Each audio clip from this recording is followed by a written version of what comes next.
안녕하세요 여러분, 정치와 법 수업 시간입니다. 이번 시간에는 지난 시간에 배웠던 국제사회를 바라보는 관점에 관한 문제를 풀어보고 국제사회의 변천 과정에 대해서 알아보도록 하겠습니다. 여러분 다 풀어본 문제죠?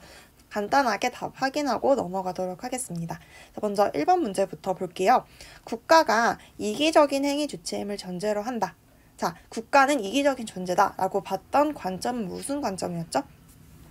네, 현실주의적 관점이었죠. 답은 현실주의적 관점입니다.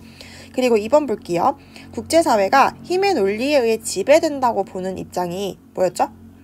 현실주의적 관점이었죠. 그런데 그런 것을 간과하는 것은 자유주의적 관점이었습니다. 그럼 3번 볼게요. 국제사회를 무정부 상태로 인식한다. 자, 이것도 현실주의적 관점이었죠. 현실주의적 관점은 국제사회가 무정부 상태이기 때문에 항상 전쟁이 일어날 가능성이 있다고 보았습니다. 그 다음 4번 볼게요. 국제규범의 준수보다 자국의 이익을 지키는 것이 중요하다라고 보는 것은 당연히 현실주의적 관점이었죠. 이겠죠? 현실주의적 관점은 자국의 이익을 그 무엇보다 중시한다라고 보았습니다. 그 다음 5번 제2차 세계대전 이후 국제연합 창설의 기초가 되었다라고 되어 있는데요. 이 국제연합은 국제기구의 대표적인 사례입니다. 국제법과 국제기구를 통해서 전쟁을 막아야 된다라고 보는 입장은 자유주의적 관점이었죠. 국제법과 국제기구를 강조하면 자유주의적 관점이라고 생각하면 됩니다. 그 다음 6번 볼게요. 국제사회를 홉스가 가정한 자연상태와 유사하다고 본다. 자, 홉스 나왔죠? 홉스를 바탕으로 이론을 전개해 나가는 것은 현실주의적 관점이었습니다. 자, 그 다음 7번 국제 질서 유지를 위한 방안으로 집단 안보 체제를 강조한다 라고 되어 있는데요. 집단 안보 체제는 자유주의적 관점의 키워드라고 했죠. 자유주의적 관점 써주면 되겠습니다. 자, 이제 밑에 내려가 볼게요. 1번 보겠습니다. 여기 보면은 이 핵무기 없는 세상을 만들기 위해서 국가끼리 협정을 맺었다고 하고 있습니다. 자, 그런데 이 협정은 사실 자국의 군사력 약화를 가져와요. 현실주의적 관점에서는 전쟁을 막기 위해 자국의 군사력을 강화시켜야 된다고 주장을 해요. 현실주의적 관점에서는 이건 있을 수가 없는 일이죠. 근데 지금 보면은 협정을 통해서 자국의 군사력 약화를 이끌어내고 있는 거죠. 협정을 통해 평화를 달성하고 있는 것이라 볼 수 있겠죠. 이렇게 국제법, 협력, 연합 이런 것을 강조하는 것은 자유주의적 관점이라고 할 수가 있겠습니다. 그 다음 2번 볼게요. 국제정치의 궁극적인 목적은 자국의 안전보장이라고 합니다. 네, 자국의 이익을 제일 중시하는 거라고 볼 수가 있겠죠. 그리고 국가 안전은 잠재적인 공격자를 저지할 수 있는 군사력의 증강으로 전쟁을 억제하는 것을 통해서만 이룰 수 있다고 봐요. 전쟁을 막기 위해 군사력을 키워야 한다. 전형적인 현실주의적 관점의 입장이죠. 자, 그리고 3번 볼게요. 국제사회에는 보편적인 선이나 국제규범이 존재한다. 따라서 국제사회는 다양한 문제들을 국가 간 연합이나 협력을 통해 해결할 수 있다라고 보고 있죠. 자, 국제규범 그리고 연합, 협력을 강조하는 것은 자유주의적 관점이죠. 자유주의적 관점이란 걸 쉽게 알 수 있을 거예요. 자, 그 다음 4번 보겠습니다. 자, 정보혁명을 바라보는 두 가지 관점에 대한 이야기가 나와 있는데요. 가 관점에 따르면 정보기술은 국가 이익을 극대화시키는 데 도구로 사용이 된다고 합니다. 자, 정보기술을 자국의 이익 향상으로 바라보는 것은 자국의 이익을 중시하는 관점에서 바라보는 것은 현실주의적 관점이라고 할 수 있겠죠. 그래서 가는 현실주의적 관점이라고 생각하면 됩니다. 반면 나 관점에서는 정보기술은 세계 정치의 환경적 요소 중 하나로 정보기술이 발달하면 소통이 향상돼서 국제협력을 달성할 수 있을 것이다 라고 보고 있습니다. 자, 국제협력을 강조하는 것만 봐도 자유주의적 관점이라는 걸 알 수가 있겠죠. 이렇게 정리를 해주면 될 것 같습니다. 자, 이제 본격적으로 국제사회가 어떤 과정을 거쳐서 형성되고 어떻게 변화해 왔는지 알아보도록 하겠습니다. 지금은 세계사 시간이 아니니까 각 역사적 사건들을 자세히 알 필요는 없고 각 역사적 사건들이 국제사회에 미친 영향들을 중심으로 공부를 해주면 될 것 같습니다. 일단 국제사회가 어떤 계기로 형성이 되었는지 그것부터 보도록 할게요. 사실 국제사회는 아주 옛날부터 존재를 했다고 할 수 있어요. 국가들끼리 서로 교류하고 같이 지내는 사례들은 아주 옛날부터 볼 수가 있는데, 여기서 말하는 국제사회라는 것은 주권 국가 중심의 국제사회라는 것입니다. 주권 국가를 바탕으로 한 국제사회는 언제 처음 등장을 했냐면 베스트팔렌 조약을 통해 등장을 했습니다. 이 베스트팔렌 조약이 무엇이냐면, 베스트팔렌 조약을 이해하려면 30년 전쟁이 무엇인지를 알아야 돼요. 30년 전쟁을 달달 외울 필요는 없고 그냥 이해를 위해서 간단히 설명은 해볼게요. 30년 전쟁은 뭐냐면 종교 전쟁이에요. 이 당시에 이제 로마 가톨릭, 정통 로마 가톨릭교가 있었고, 이 로마 가톨릭에 대항하면서 등장한 개신교가 있었는데요. 이 로마 가톨릭을 믿는 국가들과 개신교를 믿는 국가들끼리 종교적인 문제로 싸움을 시작하게 됩니다. 근데 이게 30년 동안 지속이 됐잖아요. 처음에는 종교 간 대립과 충돌이었는데 가면 갈수록 정치적 색채가 짙어집니다. 이 당시 상황을 말해보자면 각 국가들이 종교의 영향력을 굉장히 많이 받던 시대였어요. 정치보다는 종교가 우위에 있는 사회였습니다. 근데 이 전쟁이 지속되면서 각 국가들이 종교의 영향력에서 벗어나서 자신들의 정치적 이익을 주장하기 시작합니다. 그것이 지속되면서 그 결과 정치와 종교가 완전히 분리되게 되었고, 정치는 종교의 우위에 서게 되는 거죠. 그리고 그 결과 베스트팔렌 조약에 주권 국가라는 말이 등장을 합니다. 더 이상 종교의 영향을 받지 않고 국가의 일은 국가가 결정하는 주권을 가지고 있다는 주권 국가라는 용어가 처음 등장하게 됩니다. 그 결과 유럽 사회에서 주권 국가 중심의 새로운 국제 질서가 형성되게 됩니다. 굉장히 큰 영향을 미친 사건이라고 할 수가 있겠죠. 국제 정치에서는 정말 중요한 사건이라고 할 수가 있습니다. 자, 그다음 이제 그 다음 중요 사건을 보도록 할게요. 그 다음 중요 키워드는 제국주의입니다. 제국주의는 많이 들어봤을 거예요. 제국주의란 무엇이냐면, 강한 군사력과 경제력을 가진 나라들이 상대적으로 약한 군사력과 경제력을 가진 나라나 민족을 정복하여 식민지로 삼는 침략주의적 정책입니다. 대부분 유럽 국가들이 강한 군사력과 경제력을 가지고 있었거든요. 이 유럽 열강들이 아시아, 아프리카, 중남미 등에 경쟁적으로 식민지를 건설하게 됩니다. 우리나라 같은 경우도 일본에 의한 식민지 경험이 있어서 한국사 시간에 배웠을 건데, 그래서 아마 잘 알고 있을 거야. 식민지를 세우면은 그 본국의, 모국의 문물만을 전달해 주는 게 아니고 모국의 정신까지 전달해 주려고 해요. 일본 같은 경우도 일본의 어떤 정신을 계속 한국인한테 주입시키려고 노력을 했잖아요. 그쵸? 그래서 그 결과 이 제국주의 시대를 거치면서 유럽의 국민국가, 주권국가 체제가 전 세계로 확산되게 됩니다. 그에 따라 전 세계에 있는 모든 국가들이 국제사회는 국민국가, 주권국가를 바탕으로 구성이 되고 이루어지고 있구나 라고 생각을 하게 된 것이죠. 자, 근데 이 제국주의가 심해짐에 따라서 점점 갈등이 많이 생기게 되는데, 제국주의 국가들이 서로 식민지를 경쟁적으로 개척하는 과정에서 충돌이 일어나게 됩니다. 그리고 그 충돌이 점점 심해져서 결국 전쟁으로까지 이어지게 되는 거죠. 즉, 제국주의 국가 간 대립에 의해서 제1차 세계대전이 발생을 하게 됩니다. 1차 세계대전의 원인이라든지 과정까지는 몰라도 되고요. 이 1차 세계대전으로 인해서 국제사회에 나타난 영향을 보면 되겠습니다. 1차 세계대전은 어쨌든 대전이잖아요. 큰 전쟁이야.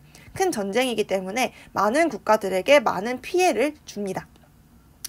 이 피해들을 보고 많은 국가들이 반성을 하게 되죠. 더 이상의 침략 전쟁은 하면 안 된다. 국제 분쟁이 발생하면 평화적으로 해결을 해야 된다. 이것을 위해 우리 국제기구를 만들자라고 하게 됩니다. 그 결과 어떤 게 만들어졌냐면 국제연맹이라는 국제기구가 만들어지게 됩니다.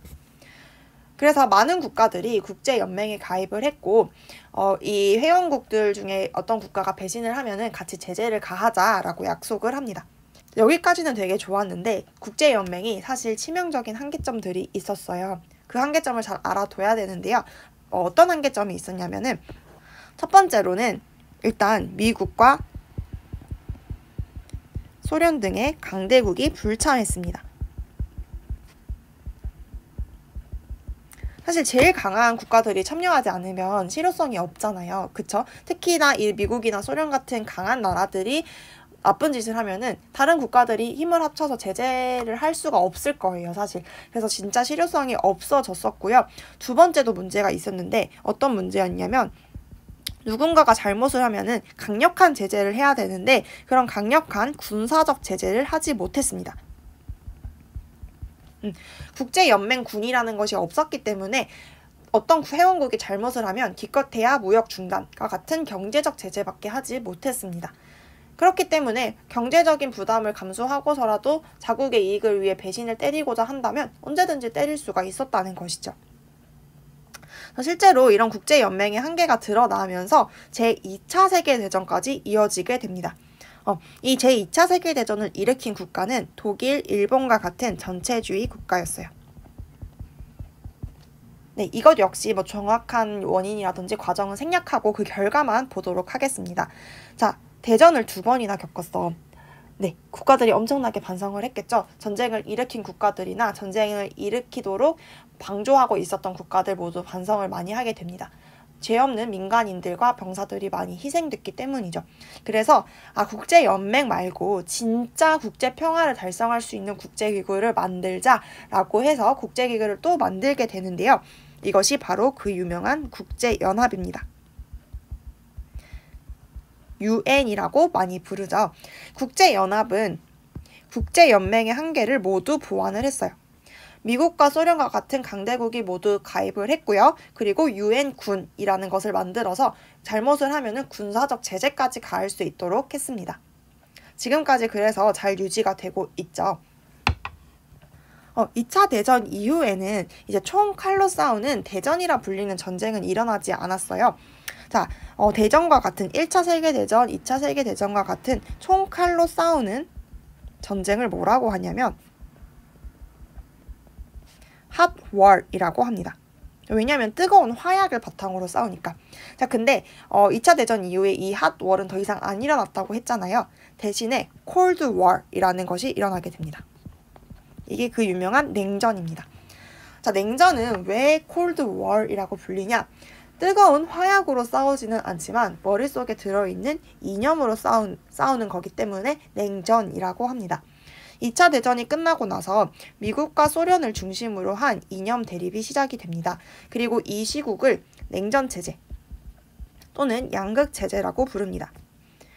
왜 양극체제라고 부르냐면은 극이 양극단이 있다는 거야. 그 두 개의 극이 있다는 건데 미국을 중심으로 한 한 극과 소련을 중심으로 한 한 극, 이 두 가지 극이 서로 싸우고 있어서 양극체제라고 불렀습니다. 이 냉전이 이제 어떻게 진행되는지 구체적으로 알아보도록 할게요. 그 전에 미국과 소련을 중심으로 한 이념이 어떤 이념인지부터 정리를 하도록 하겠습니다. 미국을 중심으로 한 이념은 자본주의 이념이었고요. 우리나라가 택하고 있는 게 자본주의죠. 소련을 중심으로 한 이념은 공산주의 혹은 사회주의 이념이었습니다. 네, 이걸 정리해놓고 구체적으로 어떻게 전개됐는지 볼게요. 소련 같은 경우는 팽창 정책을 펼치려고 합니다. 즉 자신의 세력을 넓히려고 노력을 했다는 것인데 이 당시 대부분의 국가들은 자본주의 체제를 택했어요. 그럼 소련 입장에서는 자기 세력을 키우려고 해야겠죠. 그래서 팽창 정책을 펼치게 됩니다. 일단 자신의 인접해 있는 동유럽 국가들을 공산화시키려고 해요.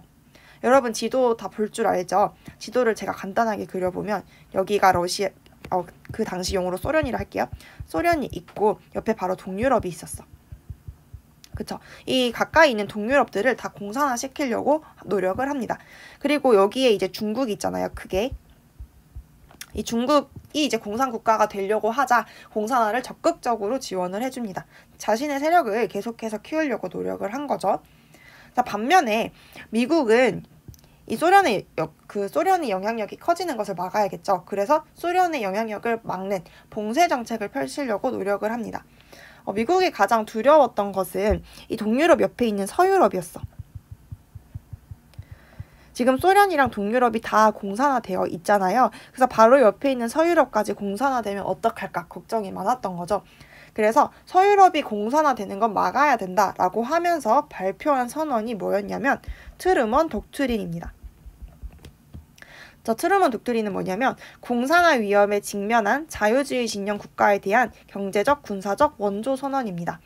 특히 서유럽을 저격했다라고 생각하면 됩니다. 전쟁으로 피해를 많이 입은 국가들을 지원을 해주면서 공산화가 되는 것을 막으려고 노력을 했다는 걸 알 수가 있죠. 그리고 군사동맹기구를 만드는데 이거 이름이 북대서양 조약기구예요. 영어로는 나토라고 합니다. 북대서양 조약기구는 뭐냐면 미국, 캐나다, 유럽 10개국이 모여서 만든 군사동맹 조약기구입니다. 즉 군사적으로 힘을 합치고 공산권 국가들이 공격을 하면은 같이 힘을 합쳐서 공격에 맞서 싸우자라는 취지로 만들어진 것입니다. 근데 이렇게 강한 군사동맹기구가 만들어지면은 소련 입장에서도 대응을 해야 될 거 아니에요. 그래서 여기에 대응하면서 만든 군사동맹 조약기구가 뭐냐면은 바르샤바 조약기구입니다. 네, 이거는 이제 그 북대서양 조약기구에 대응해서 만든 동구권 8개국의 군사동맹 조약기구라고 생각하면 됩니다. 동구권은 소련과 동유럽 국가라고 생각하면 됩니다. 네, 여기까지 냉전이었는데 잘 이해되죠? 잘 이해해 주세요. 자, 근데 이 냉전이 평생 가진 않았어. 이게 점점 완화되기 시작을 해요. 냉전이 점점 풀려나간다는 것을 의미하는 거죠. 자, 냉전의 완화를 전적으로 보여줬던 미국의 선언이 하나 있는데 그 선언이 무엇이냐면 닉슨 대통령이 발표한 닉슨 독트린입니다. 자, 이게 뭐냐면 아시아에 대한 미국의 군사 개입 자제 선언이에요. 자, 이게 무슨 말이냐면은 지금 아시아 상황을 위에 있는 지도에서 한번 그려볼게요. 지금 아시아 상황이 한국이 여기 있어. 한국이 있고 이렇게 일본이 있죠. 미국이 한국과 일본을 되게 집중을 했던 이유가 뭐냐면은 북쪽은 심지어 북한이잖아. 북한은 공산화가 되어 있어. 그래서 이 한국 남한까지 뚫려버리면 일본까지 공산화되고 동아시아 전체가 공산화되는 상황에 처해 있는 거죠. 그래서 미국이 한국, 남한과 일본을 적극적으로 지지해준 이유는 여기가 뚫리면 안 된다. 여기는 자유주의 진영으로 남아 있어야 된다라는 위기의식에서 이루어진 거거든요. 근데 그랬던 미국이 아시아에 대해서 군사 개입을 자제하겠다라고 선언을 한 거죠. 이것은 미국이 철저하게 소련을 봉쇄시키려던 봉쇄 정책을 완화시켰다는 것을 의미합니다. 즉 소련과 교류의 여지를 만들어 놓았다는 것을 알 수가 있죠. 관계 회복을 꾀하는 것이라고 볼 수가 있는 겁니다. 그리고 공산권 내부에서도 분열이 시작돼요. 공산권 국가 중 가장 강력한 두 국가인 중국과 소련이 이념 분쟁과 영토 분쟁을 하게 됩니다. 공산권 내부의 단결력이 많이 약해지는 현상을 보였다는 것이죠. 그리고 세 번째, 제3세계 비동맹 국가들의 국제적 지위가 강화됩니다. 제3세계 비동맹 국가들은 무엇이냐면 미국의 자본주의 진영에도 들어가지 않고 소련의 공산주의 진영에 들어가지 않고 독자적인 노선을 타는 국가를 의미하는 건데요. 이렇게 미국과 소련 중 어느 편도 들지 않는 제3세계 비동맹 국가들의 힘이 커지는 것을 볼 수가 있었습니다. 그리고 네 번째, 미국과 소련이 그 냉전 체제 당시에는 진짜 압도적으로 셌거든요. 근데 점점 시간이 지나가자 일본과 중국과 유럽의 여러 각국들의 힘이 점점 커지게 됩니다. 미국과 소련이 압도적으로 세지는 않아지게 된 거죠. 그 결과 다극 체제가 형성되게 됩니다.